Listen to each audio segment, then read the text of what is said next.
ইউনূস হুঁশিয়ার, আর তার নোবেল পুরস্কারটা খারিজ করা হোক, কেড়ে নেওয়া হোক। ডক্টর মোহাম্মদ ইউনূসের পাওয়া নোবেল পুরস্কারটাকে বাতিল করতে হবে। বাংলাদেশ জুড়ে যা পরিস্থিতি, যেভাবে বিভিন্ন জায়গায় হিন্দুদের বারে বারে আক্রান্ত হতে হচ্ছে, তার প্রতিবাদ শুরু হয়ে গেছে এদেশের বিভিন্ন জায়গাতে। এবার দাঙ্গা, গণতন্ত্র এবং বাক স্বাধীনতার হত্যার দায়ে শান্তিতে নোবেল কেড়ে নেওয়া হচ্ছে ডক্টর মোহাম্মদ ইউনূসের কাছ থেকে। এই ঘোষণা দিয়ে রাজপথে নেমেছেন ভারত বিজেপি নেতারা। দর্শক, গুরুত্বপূর্ণ কিছু ভিডিও দেখাবো, যে ভিডিওগুলো দেখলে আপনি রীতিমতো অবাক হবেন। চাঞ্চল্যকর অবস্থা সৃষ্টি হয়েছে, নেট দুনিয়ায় তুলপার সৃষ্টি করে দিয়েছে ভাইরাল সেই ভিডিওটি। অবশ্যই ভিডিওটি জরুরিভাবে দেখবেন, কেননা এই ভিডিওতে অত্যন্ত গুরুত্বপূর্ণ কিছু ভাইরাল ভিডিও রয়েছে। শুরুতেই কিছু অংশ দেখেছেন, বুঝতেই পেরেছেন এই ভিডিওটা কতটা গুরুত্বপূর্ণ হতে চলেছে। তাই না টেনে একদম সম্পূর্ণ ভিডিওটা দেখবেন।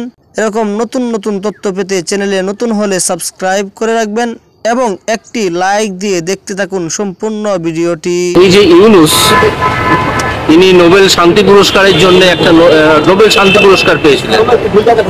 আমার মনে হয় এই ইউনূস যেভাবে বাংলাদেশকে গত প্রায় 90 দিন ধরে চালাচ্ছেন, একটা সম্পূর্ণ বেআইনি সরকার চলছে, কারণ তাদের প্রধানমন্ত্রী পদত্যাগ করেননি এখনো, সে তিনি যেখানেই থাকুন, এবং যেভাবে তার ওই একটা অস্থায়ী সরকার মতো তিনি গঠন করেছেন, তার হেড হয়েছেন, তাতে যেভাবে অন্য ধর্মের ওপর, বিশেষত হিন্দু ধর্মের ওপর যে আক্রমণ চলছে, তাতে আমি মনে করি নোবেল কমিটির এই মুহূর্তে তার নোবেল পুরস্কার ফিরিয়ে নেওয়া উচিত।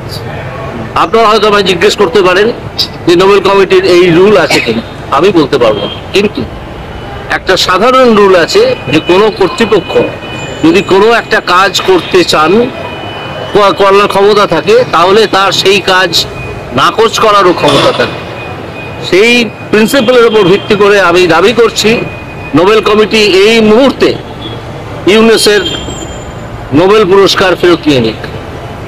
ক্রমশ ব্যাপারটা বোঝা যাবে। আন্তর্জাতিক পরিস্থিতি সবাই নজর রাখছেন, সব দেশ, এবং এই অসভ্যতা চলতে পারে প্রথম। দ্বিতীয় হচ্ছে, যাকে অ্যারেস্ট করা হলো প্রথম দিন, তাকে অন্যান্য সাধারণ অপরাধীদের সঙ্গে রাখা হয়েছে। কোনো সভ্য দেশে এরকম হয় বলে আমি শুনিনি। এরা যে কোনো সময়, কালকে আমাদের এখানে যিনি ইসকনের আছেন, তিনি আশঙ্কা প্রকাশ করেছেন যে তাকে যে কোনো সময় মেরে ফেলা হতে পারে, চিন্ময়ানন্দ।